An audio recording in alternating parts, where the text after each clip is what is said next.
Le Soleil. L'étude de l'activité de l'aimant a mis en évidence la façon dont les anneaux font naître les satellites et comment certains d'entre eux finiront par devenir étoiles le jour où leur atmosphère explosera. Il n'est pas difficile de comprendre qu'avant de briller, un astre doit se préparer à le faire, car il va de soi que l'étoile n'est point étoile. Non, avant l'explosion de son atmosphère, l'astre est une planète et, dès l'explosion, il est une étoile. Mais il s'agit du même aimant qui, d'un état, passe à un autre. Jusqu'à l'explosion atmosphérique, cet aimant s'intégrait et, à partir de cette explosion, il commence à se désintégrer. Cette déflagration, qui est un point obligé par lequel il doit passer, limite sa croissance. Ce qui montre qu'aucune masse du ciel ne peut atteindre une masse supérieure à celle d'une étoile qui s'éclaire.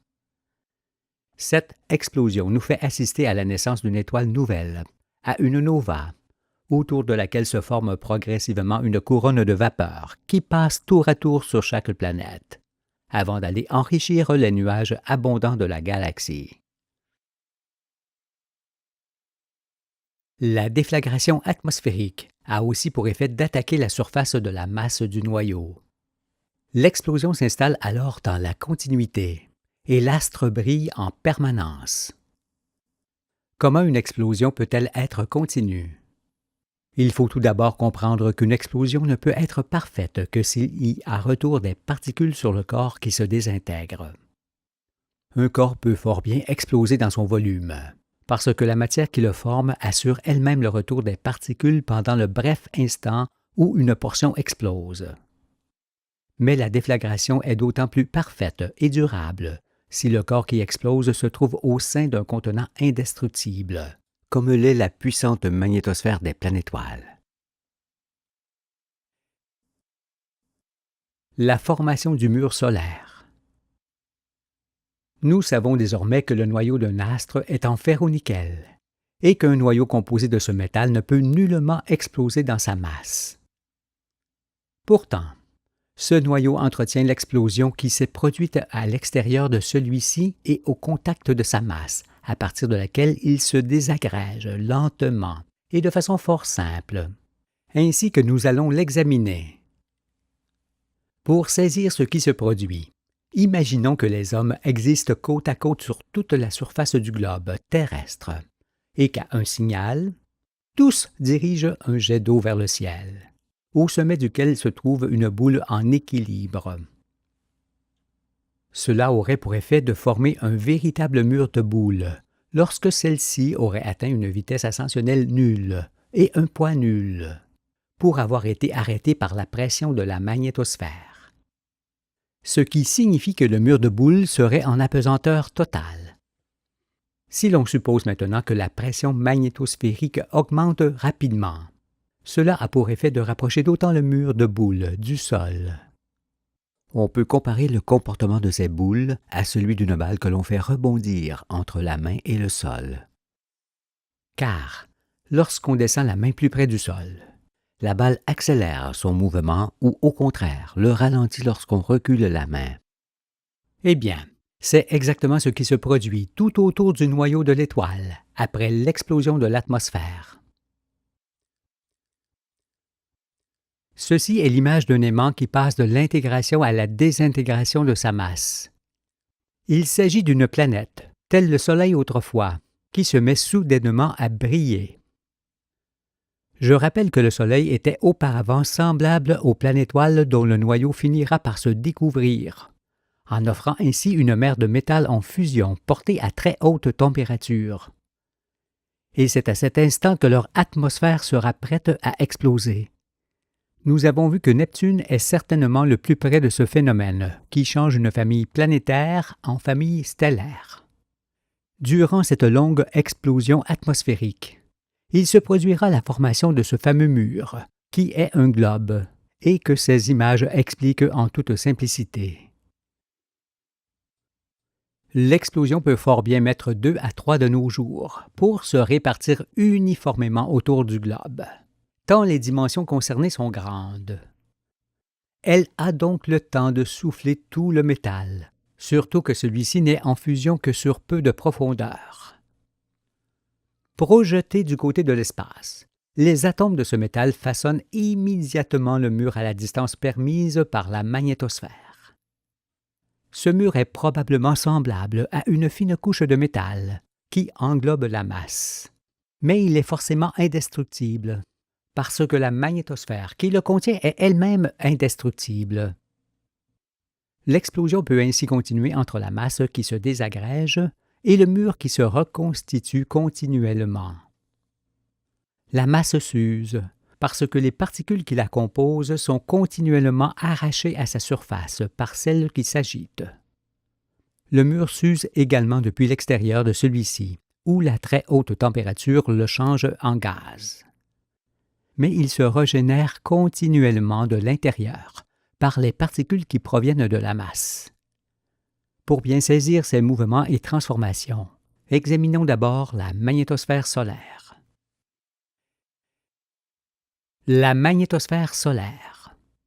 Maintenant, nous savons que ce sont les planètes qui, par leur sollicitation et leur appétit, font ensemble fonctionner leur étoile. Il est donc certain que la puissance magnétosphérique du Soleil est égale à la puissance magnétosphérique de toutes ces planètes réunies. Ainsi que cela a été expliqué, les planètes consomment les anneaux du Soleil sur lesquels elles évoluent. De ce fait, elles tirent sur ses lignes de force et par conséquent sur sa magnétosphère qui descend sur lui d'autant. C'est pourquoi la magnétosphère du Soleil est égale à la somme des magnétosphères de ces planètes et de leurs satellites. Elle est si dense près de lui qu'on peut la voir en partie depuis la Terre, lorsque le Soleil est occulté par la Lune. Il s'agit de cette fameuse couronne lumineuse qui entoure son disque. Ces trois images montrent que si un changement d'activité intervient dans l'ensemble des masses planétaires, ce changement fait varier d'autant la pression magnétosphérique du Soleil. Ainsi, plus les masses planétaires, avec leurs satellites, augmentent en nombre, en taille et en activité, plus la magnétosphère solaire augmente sa pression et comprime son mur, comme on le voit. Inversement, si ces masses diminuaient, la pression magnétosphérique du Soleil diminuerait également en faisant reculer le mur 7 fois. Et cette diminution de la somme des masses qui activent le Soleil se produira chaque fois qu'une de ces planètes deviendra étoile. Cela signifie que l'activité et les dimensions du Soleil changent et changeront encore plus que ce qui est représenté. Outre ces variations de diamètre du mur, qui se font en fonction de la pression magnétosphérique du moment, ces trois figures illustrent également de quelle manière les atmosphères se compriment lors de la croissance des satellites. Il faut donc veiller à ne pas confondre le diamètre plus ou moins grand des atmosphères avec celui des masses des astres. Les masses sont approximativement les mêmes, leur différence de taille n'étant comparable qu'à celle qui existe entre les hommes. Cela signifie que le noyau du Soleil, qui est très jeune et pas encore usé, n'est nullement disproportionné par rapport au noyau de ces planètes. Il n'y a que l'activité électromagnétique qui varie considérablement, en donnant l'apparence d'énormes inégalités entre les astres. Cependant, il n'en est rien. La masse du Soleil n'est que légèrement supérieure à celle de Neptune, celle de Neptune à celle d'Uranus, celle d'Uranus à celle de Saturne, celle de Saturne à celle de Jupiter, et cette dernière à celle de la Terre. Il n'y a donc que peu d'écart entre le noyau terrestre et le noyau solaire. Nous avons vu que l'astre naît tout petit d'un anneau et qu'il se développe par sa surface sur laquelle se soudent les particules qui constituent cet anneau. Mais lorsque le noyau brille dans le ciel, sa masse s'use et réduit son volume 7 fois. Cette usure se fait toujours par la surface du noyau, qui est continuellement attaquée par l'explosion se produisant entre elle et le mur. Sur le Soleil donc, comme sur toutes les étoiles, s'opère ce que l'on appelle la fission et la fusion. La fission qui est la désintégration des atomes arrachés à la masse, s'exerce entre cette masse et le mur, qui se régénère par ce biais. Quant à la fusion, qui est le changement instantané de l'état d'un corps à un autre état, elle s'exerce à l'extérieur du mur. La masse isolée au centre du globe, du mur, se désagrège alors lentement, en subissant cette activité ininterrompue. La fission solaire. Sur la figure représentant l'explosion atmosphérique, le trajet des particules est représenté par les petites flèches qui partent du cœur de l'explosion, frappent la masse et soufflent le métal en fusion. Les atomes de ce métal forment alors un globe métallique creux sur lequel les particules se heurtent avant de revenir sur la masse, et ainsi de suite. Il s'agit d'une explosion continue qui, comme on l'a dit, arrache d'autres particules au noyau. Ces particules restaurent donc constamment le globe creux, tout en désagrégeant le noyau. Il s'agit de la fission qui s'exerce sur le noyau et non dans le noyau lui-même. Voyez donc le mur, le globe, se soulever dès l'explosion atmosphérique et s'éloigner de la masse centrale jusqu'à la distance permise par la magnétosphère solaire. Ainsi, il apparaît que le mur repousse d'autant et sans l'interrompre toute l'activité électromagnétique qui s'exerçait autour du noyau. Ce qui montre que l'aimant n'est plus le noyau désormais, mais le mur, car le noyau a perdu ses propriétés et est devenu semblable à un gros neutron parfaitement isolé au centre. Son rôle est celui de durer pour maintenir le mur en formation. Observons alors de plus près ce qui se passe à l'intérieur de ce globe, au centre duquel règne le noyau métallique. L'explosion atmosphérique engendre le mur assurément, mais aussi un trou dans l'essence de l'univers. En effet, par l'activité des particules qui vont et viennent depuis la surface de la masse jusqu'au mur, l'essence, qui est continuellement ramassée par ces particules agitées, finit par disparaître à l'intérieur du globe.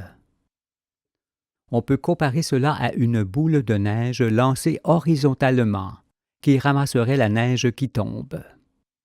Ce phénomène a également été constaté par les scientifiques.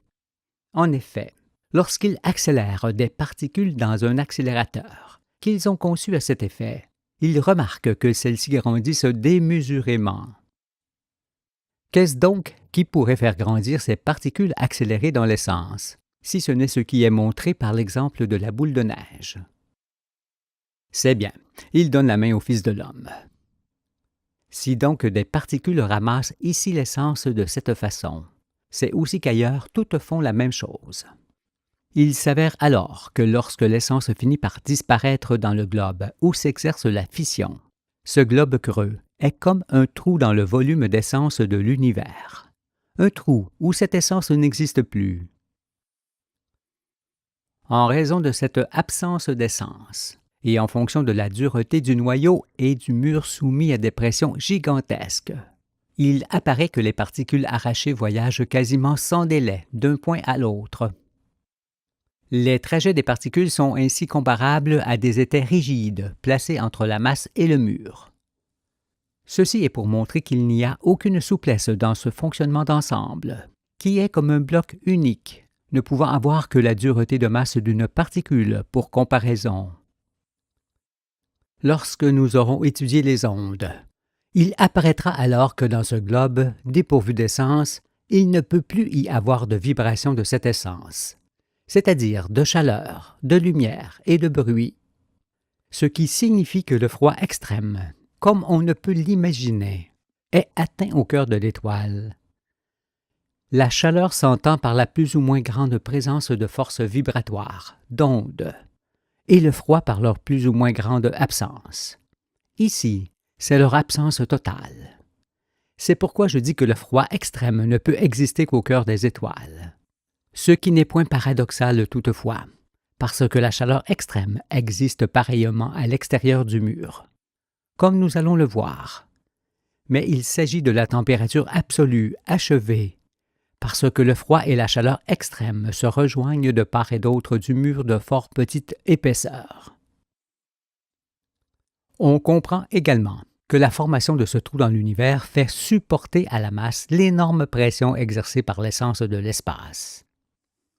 La dureté de la masse du Soleil est donc semblable à celle d'un neutron, d'autant que cette masse se trouve dans le froid extrême qui n'existe pas ailleurs et qui contracte la matière au-delà de ce que l'on peut imaginer.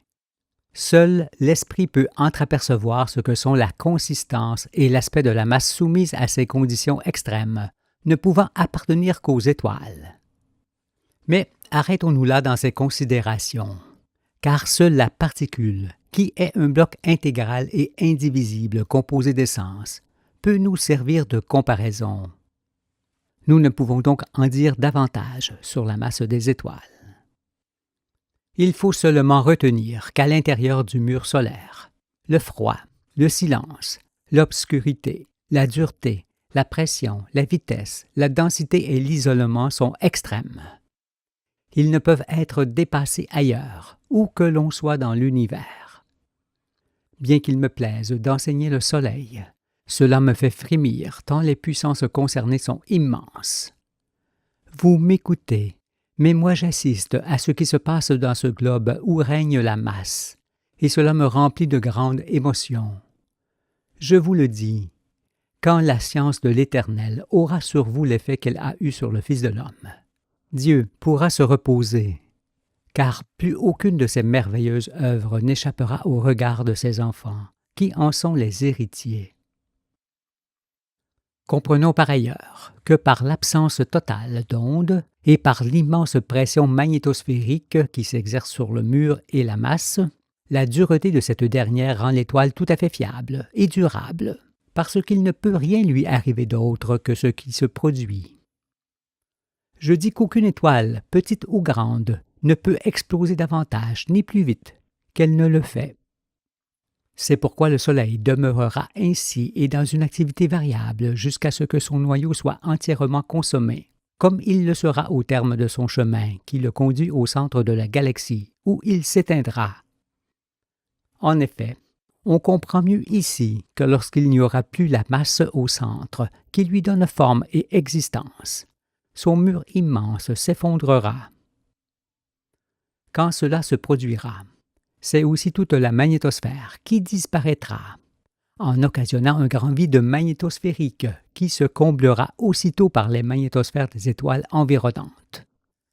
C'est ce phénomène qui rapproche les étoiles et provoque l'aspiration des branches de la galaxie, en la faisant ainsi tourner sur elle-même. La fusion solaire. Pour se représenter maintenant la fusion qui s'exerce à l'extérieur du mur, il faut d'abord faire la différence entre brûler et exploser. Pour cela, imaginons que l'on enferme une galaxie entière dans un contenant solide, de telle sorte qu'elle le remplisse. Eh bien, cela aurait pour effet de la faire exploser aussitôt. Cette explosion se produirait parce qu'une étoile souffle et que par ce souffle, qui s'appuierait sur la paroi du contenant solide, elle se reculerait vivement en engendrant la collision en chaîne de tous les astres, ce qui provoquerait forcément une déflagration, comme celle qui se produit lorsque les protons d'un gaz brûlent en étant contenus. Une galaxie faite d'étoiles qui brûlent est un feu semblable. Cela signifie qu'un gaz ne peut exploser que s'il est contenu, sinon il brûle seulement. Voilà la différence. Puisque ce sont les planètes avec leurs satellites qui actionnent ensemble les étoiles, on est obligé d'en conclure également que la chaleur externe du Soleil est pour le moins égale à la somme de la chaleur de ses astres. Il s'agit évidemment d'une température fort élevée qui crée la fusion cette fois.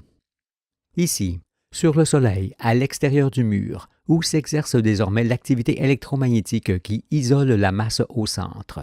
La chaleur et la pression sont tellement fortes qu'elles changent instantanément le mur en gaz, au fur et à mesure qu'il se régénère. Il s'agit d'un formidable phénomène de source, produit en abondance par le mur, les gaz combustibles explosent ou brûlent en haute altitude, comme s'ils jaillissaient d'un conduit et s'élevaient en forme de tornade.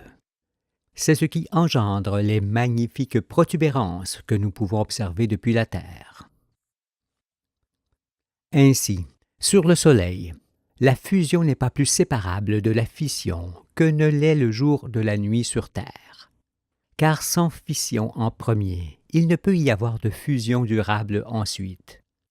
Mais il s'agit là de l'électromagnétisme poussé à son extrême activité, et qui n'a nullement besoin de matière dite radioactive pour provoquer la brillance des étoiles. Aussi, pour ne point nous perdre, n'essayons pas de mesurer ces phénomènes de température et de pression extrêmes que seule la puissance des astres peut atteindre. Il est du ressort du Créateur de faire exister le Soleil par sa science, celui de l'homme étant seulement de le comprendre et de jouir de ses bienfaits. Abstenons-nous alors de toute mesure et contemplons maintenant notre astre du jour dans toute sa splendeur. Voici notre étoile dans toutes ses parties actives. On observe le noyau entouré de la zone de fission, délimité par le mur, à l'extérieur duquel se produit la fusion et ses effets. Le mur est porté à des températures et à des pressions telles qu'il se change instantanément et continuellement en gaz. Et ce sont ces gaz, fortement compressés par la magnétosphère, qui forment les gigantesques tornades que l'on a évoquées et qui occasionnent des protubérances. Ces explosions continuelles sont également les points brillants, tels des éclairs, que l'on observe sur le fond plus sombre de son disque. Si donc, nous observons le Soleil sans passer au préalable par le processus qui nous a conduits jusqu'à lui, nous pouvons croire, à cause de ces protubérances, qu'il est entouré de boucles semblables à de petites lignes de force. Mais le Soleil n'a d'autres boucles que celles formées par ces lignes de force que tout astre actif possède, et ne pouvant se trouver qu'à cheval entre deux hémisphères. Celui qui émet les lignes de force, le nord, et celui qui les reçoit, le sud. Ces protubérances ne sont donc nullement des boucles électromagnétiques, mais de gigantesques projections de gaz en feu, dues aux incessantes explosions d'hydrogène fortement comprimées et issues du mur porté à très haute température. Ces gaz tourbillonnants s'élèvent parfois très haut et reviennent en décrivant des boucles, parce que la puissante magnétosphère solaire les rabat aussitôt. Par la suite, nous verrons que l'activité du Soleil est variable, notamment tous les 11 ans. Ces changements d'activité provoquent de grandes protubérances, ainsi que les aurores boréales qui sont produites par l'accroissement d'essence émise par le Soleil, ainsi que par l'augmentation de puissance des lignes de force solaires, arrivant simultanément sur les deux pôles terrestres. Autre dimension du Soleil. Bien que cela puisse vous troubler, sachez que le disque du Soleil nous apparaît beaucoup plus grand qu'il ne l'est en réalité. Je dis que le Soleil est nettement plus petit qu'on ne le voit, car, en raison de son puissant rayonnement, tout ce que l'on observe de lui est très amplifié. Il est connu que lorsqu'un corps est une source lumineuse ou fortement éclairée, il paraît plus grand qu'il ne l'est. Ici, c'est semblable, parce que nous parlons de la plus grande source lumineuse qui puisse exister. Il est donc évident et certain que les dimensions solaires, comme le disque, les protubérances, les taches noires ou les explosions, sont très inférieures à ce qu'elles nous apparaissent depuis la Terre. Nous verrons prochainement que la grande atmosphère en feu du Soleil est continuellement brassée par l'anneau de l'étoile de laquelle il descend, et que c'est ce phénomène qui donne à cette atmosphère l'apparence d'être vrillée. Cet anneau de l'étoile mère du Soleil forme également les gouffres sombres, les taches noires, qui barrent son disque, comme l'anneau du Soleil forme la tache ovale de Jupiter. Pensons également que notre astre du jour est comme une source qui rend l'essence à l'espace où elle fut prise pour le former. Il convient aussi de remarquer que l'essence n'est pas directement restituée par le mur solaire, mais par les gaz qui explosent et brûlent. L'essence forme les particules, et seules les particules peuvent, en se désintégrant, restituer l'essence à l'extérieur du mur. L'intégration forme les particules et ces dernières les astres, et la désintégration désagrège l'astre qui redevient particule. Et ce sont les particules qui rendent l'essence en brûlant. Cela signifie que l'étoile rend l'essence à l'espace par l'intermédiaire des particules, et non directement. Dorénavant, nous savons que l'activité électromagnétique concerne la magnétosphère, les lignes de force, les anneaux et les masses que ces anneaux produisent. Or, pour qu'elle puisse demeurer autour de la masse lors de l'événement stellaire, il faut évidemment que cette activité se trouve à l'extérieur de cette masse et non à l'intérieur de celle-ci. Car il est certain que si l'électricité passait dans la masse des conducteurs, le Soleil ne pourrait être démontré. Mais puisqu'il est démontré, il confirme, lui aussi, l'authenticité de tout ce que j'enseigne sur l'activité électromagnétique, qui sert à intégrer et à désintégrer les masses pour qu'il y ait renouvellement perpétuel. Ainsi, l'éternité, qui est la perfection des perfections, apparaît clairement à tous. Sur le Soleil, la dépense quotidienne de matière est considérable. Et s'il n'y avait que l'usure de sa masse pour la compenser, notre étoile disparaîtrait bien vite. Certes, cette masse s'use, mais en petite quantité et fort lentement. En effet, l'activité électromagnétique apporte à l'extérieur du mur quasiment toute la matière qui est consommée par la fusion de ce dernier. La durée de vie du Soleil sera donc très longue. Un homme met 9 mois pour venir au monde et vit ensuite 100 fois plus longtemps, c'est-à-dire 900 mois en moyenne, soit 75 ans. Pareillement, il faut un certain temps pour former un Soleil, et ce Soleil dure également le centuple du temps qu'il fallut pour le former. C'est pourquoi je dis que la durée de vie du Soleil sera fort longue. Elle sera de 100 myriades d'années. Tel en est le nombre juste que j'ai entendu et qui correspond à la durée de vie des âmes. Cette image nouvelle du Soleil est bouleversante, parce que c'est la première fois que le regard de l'homme pénètre jusqu'au cœur de notre étoile et dans sa réalité. Devant une telle perfection, je suis rempli de grande émotion. En vérité, j'entends aussi ses bruits, j'assiste à ses mouvements, j'entre dans sa gloire, car tout ce que j'explique est une succession de faits pouvant être soumis à observation et vérifiés. Dieu me fait percevoir son univers merveilleux, depuis l'imperceptible lointain jusqu'au centre de mon âme, afin que ses œuvres ne m'échappent et que je puisse les enseigner. C'est pourquoi je vais d'émerveillement en stupéfaction qui me font constamment respirer l'émoi. Le Père m'a orienté sur le chemin qui conduit à l'existence du Soleil, en me montrant qu'il était l'aboutissement d'un long processus électromagnétique. C'est pourquoi sur le chemin de la vérité où je vous emmène, il n'y a point de lacune ni de porte fermée qui obstrue le passage. Avec le témoignage d'un simple aimant fait de main d'homme, on a démontré Jupiter et ses satellites, ainsi que la façon dont il sera amené à briller le moment venu. Nous savons alors en toute certitude que le Soleil était autrefois comme lui.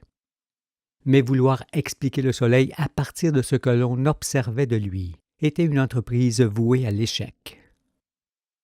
Toutefois, sachez que c'est en voyant ce qui n'avait jamais été montré et en entendant ce qui n'avait jamais été raconté que les grands, les intelligents et leurs prêtres s'emploieront à vouloir anéantir ce que je dis.